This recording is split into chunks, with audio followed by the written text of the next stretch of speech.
Hey everybody, welcome to This Cultural Moment, a podcast where we talk about following Jesus in the post-Christian world. I'm John Mark Comer from Bridgetown Church in Portland, Oregon, what Outreach Magazine recently called the post-Christian frontier, which sounds a bit ominous. And I'm sitting here with the savant that is Mark Sayers, all the way from Melbourne, Australia, another continent, but a very similar context or city. And we're sitting here in the basement of First Baptist Church, beautiful church built in 1896 in the west end of downtown Portland, which at its height in the early 60s was 3,000 people strong on a Sunday, and now is down to 30 or 40 lovely people on a Sunday. And I think that's symbolic of a trend that we see across the Western world, where not that long ago, churches were growing and thriving and at the center of culture, and now all that has changed. We're living in a very different cultural moment. Humans are meaning-making machines. We're story creatures, so we must find meaning in the world. You know, do people want to just be told, you're going to have this nice life, be tolerant, go to IKEA, have a few coffees, and then die somewhere quietly and not, upset anyone?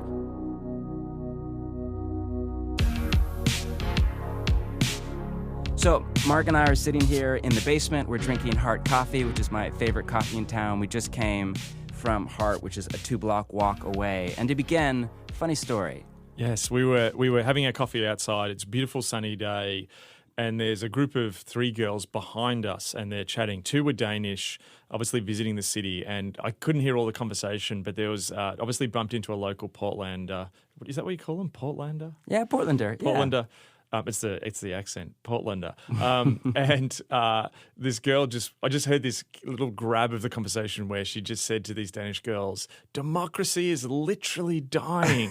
And I just thought that's a brilliant segue into As our we're drinking podcast. an almond milk, flat Yes. white, sitting outside this gorgeous Scandinavian Yes. coffee shop on a Yes. beautiful spring day in this lovely city, we're asking the question, is democracy dying? Yes. Is the West over? Yes. And I think, since season 1, which was just a few months ago, it feels like the world has gone even more mad. Yes. You have the incel thing, you have terrorism, you have Zuckerberg and Facebook on the front cover of Wired magazine with a bloody lip and a black eye, and just it feels like, man, it's even crazier than it was 6 months ago.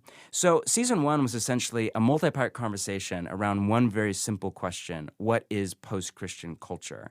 And in that same vein, we want to move on to a similar but different question: what is secularism? A lot of the time, post-Christian and secular, those two terms are used interchangeably, but they're actually a little bit different. So, Mark, how would you define secularism?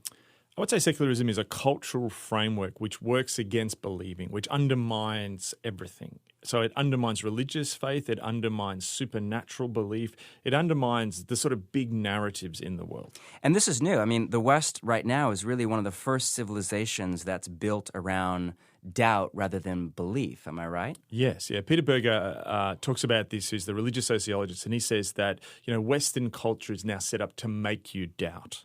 And that's new. I mean, we both think of Charles Taylor's work, A Secular Age. So if you don't know Taylor, he was an eminent sociologist from Canada, and his book, A Secular Age, is kind of the seminal work on this idea. It's a 1,000-page tome. You don't need to read it. A lot of us quote him. Few of us have actually read the 1,000 pages.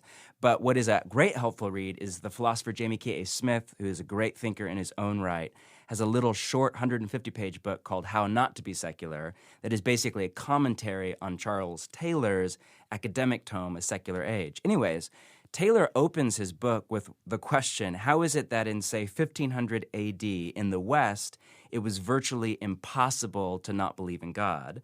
And by, say, 2000, 500 years later, it was virtually impossible, no matter how strong your faith is. If you're the pastor of a church, if you're a follower of Jesus, it's virtually impossible not to live racked by doubt all the time. So over 5 centuries, we move from a world of faith to a world of secularism. Mark, talk to us about that progression. Yeah.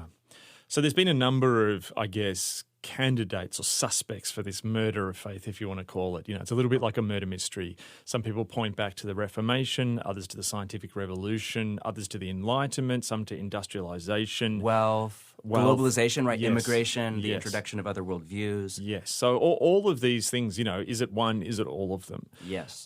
So I guess most of us are aware of that story. But another thinker is Leslie Newbigin, who we spoke about in the last podcast. So Newbigin takes this right back to the death of Christ. Christianity comes into the world, and it's really interesting that one of the first charges against the church by the Romans is that they're atheists. The Romans believed in a pantheon of gods. They believed everything, God's controlled everything. The Christians were monotheists. So, the New Testament talks about Christ humiliating the powers on the cross. So we have this vision of, in a sense, Christians' belief in Jesus' death then kills a lot of the gods. Right. Paganism dies over a few hundred years. Yes. And there's attempts to reinstitute it, but the world has changed. Right. So, which is why, at least in the West, nobody's out worshiping Zeus anymore or Apollo, although the East is a different story where the way of Jesus did not make the same inroads. But in the West in particular, so you're saying that's the first phase of secularism was actually caused by Christians, not by hostile secularist, evolutionary scientists or whatever. But actually it was the church who made inroads into the empire and paganism fell. And you think about even how, ancient religion, there was all of these different affectations, totems, things you had to worship. You're crossing that river, you've got to worship that God. Christianity boils that all down to this very simple faith, It's wine, it's bread, it's worshiping, it's singing songs together. So church, which seems very religious to us, in a first century context, actually seemed quite stripped back compared to pagan religion at that time. So Christianity, in a sense, begins this process of undermining the powers. Then we sort of have, at the beginning of the sort of Enlightenment, then we have this reality as the world sort of globalizes again, you have this coming together of different religious beliefs. So in a sense, you've got Catholicism, you've got Protestantism, and you've got this division between government and religion. And this is 400 or 500 years ago, you're saying, is the beginning of kind of phase 2 of secularism. So in Britain, you've got, the Protestants take power and you have Oliver Cromwell kill Charles I and start a Protestant republic. He then allows the Quran to be printed. Jews are allowed to worship because those early Protestants said, well, we don't want, the Catholics telling us what to do. So therefore we can't tell these other religions, in a sense, what to do. So you have this initial sort of freedom of religion kind of thing. Yeah. So there's sort of, this one faith can't control government thought comes in, but it's not necessarily secular how we understand it today. Roger Williams in Rhode Island starts freedom of religion in the United States. So that's, in a sense, that sort of second element. So a lot of people talk about freedom of religion as if that's something that was put there for atheists. But even the founding fathers, many of them, were deists and so on. So there was still this pantheon of different kind of, religious beliefs. And many of the early American, immigrants were fleeing religious persecution, whether from Protestant or Catholic, Anabaptists who wanted, and Rhode Island, that was an Anabaptist, right? So he's searching for an ability to baptize an adult and practice the way of Jesus without being told by King James or the Pope, you can or can't do this. Yes. I mean, my German relatives came to Australia fleeing religious persecution. So this is fascinating. So phase 1 of secularism is the Roman pantheon dies, right? Phase 2 is freedom of religion. Both of those are actually caused, in a sense, by followers of Jesus. Yes.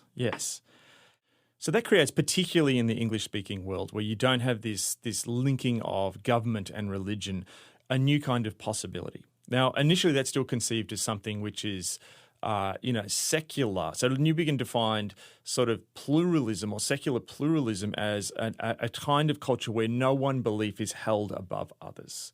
So it's a multicultural, it's a religiously diverse place, but it also creates the potential for people to live without God. So there's this sense that we see that sort of over the last few decades changing into something where secularism is there, but it relies on a lot of religious underpinnings. It relies on, de Tocqueville came to the United States and said that one of the things that was good about the United States was whilst it had government, this new form of democratic government, it had all these mediating institutions of voluntary organizations, of religions, which gave the democracy a vibrancy. So the sort of common good, the morality, the character that was needed for democracy to occur. I mean, Aristotle said that, people who, took part in government needed to have character. Right. So that gave this underpinning to secularism. Because character formation still came through institutions like the church and the family. Yes. So there was this sense that religion provided certain goods that the government and society couldn't. And when you had those two Because things... democracy was built around the idea of free, good people who had control over their passions, right? Yes. Whether it's in ancient Greece or kind of Yes. post-Enlightenment America. Even the deist founding fathers would generally say this system, I remember reading John Adams, who was a Unitarian Universalist, not a follower of Jesus, basically saying this system only works if you have good people with a shared moral compass. Yes. So Unitarians and deists, they were like the atheists of the day, if you like. I mean, there was atheists around then, but they still believed that there was some sort of religious impulse in the world, even if it didn't come through the Bible. Maybe it came through nature or whatever, and that gave people character and created a divide between good and evil. But then what Newbigin warned was that secularism would then run into this phase where religion began to disappear, where religion was increasingly marginalized. And because he was coming at it from a theological perspective, he believed that humans are created with a religious impulse. We're created with eternity in our hearts. That doesn't just go away. So eventually the meaninglessness that the possibility of living a life of absolute meaninglessness that secularism creates would start to eat away. And I think that that's what's happening at the moment. You go from this phase, and I often call it the era of Paris Hilton, where at the beginning of the 20th century, you had a growing global economy, you had consumerism was at its height, you had the rise of raunch culture. There was books written about raunch culture, how sexual promiscuity was the new way. And it was almost like people lived that for a while, but then this sort of crazy cultural period we feel we're going into now is actually predicted by Newbigin when he said that secularism will ultimately run back to what he called the political religions. Wow, because it can't find meaning in a flat white or a career or a sexual escapade or another stamp on the passport. There's just not enough meaning there? Is that it? So it's two things. There's not enough meaning there, and humans are meaning-making machines. We're story creatures. Yeah. So we must find We can't meaning live in the without world. meaning. No, exactly. I mean, it's like, do people want to just be told, you're going to have this nice life, be tolerant, go to IKEA, have a few coffees, and then die somewhere quietly and not, upset anyone? So there's this sense that as we've more moved into isolation, that comes from radical individualism. There's a sense that as that utopian dream, which is still there from post-Christian culture. So this is the weird thing. We've got secularism, but we've still got this Christian idea of justice, this idea that an arc of history goes towards justice, that a good world is possible. We start to find that our sort of secular trappings, work against the reality of that happening. Okay, so you're saying phase one is the death of paganism. Phase two is freedom of religion. Phase three is now we don't have any more meaning. Yes. And so we start to flounder and struggle, and we've lost character formation, which shaped Western democracy, and now we've lost the underpinning. And so the whole structure starts to fall apart because there's cracks in the foundation. Yes. So is it like phase four is now we turn to the political religions? Yes. Hence the mess that we're in now, the rise of Donald Trump, Brexit, madness all over the world. Has democracy, what was the question? Democracy is literally dying. Democracy is literally dying. And is the church dying too? Are we headed for a second dark age into all things Hunger Games, hovercrafts, and dystopian? Is that the future or not? I don't know, but keep listening. We'll be back with more cultural commentary from Mark Sayers from the basement of First Baptist for Season 2.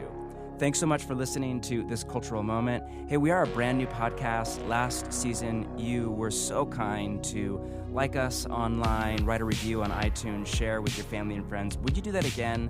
If you found this at all helpful, it'd be really great.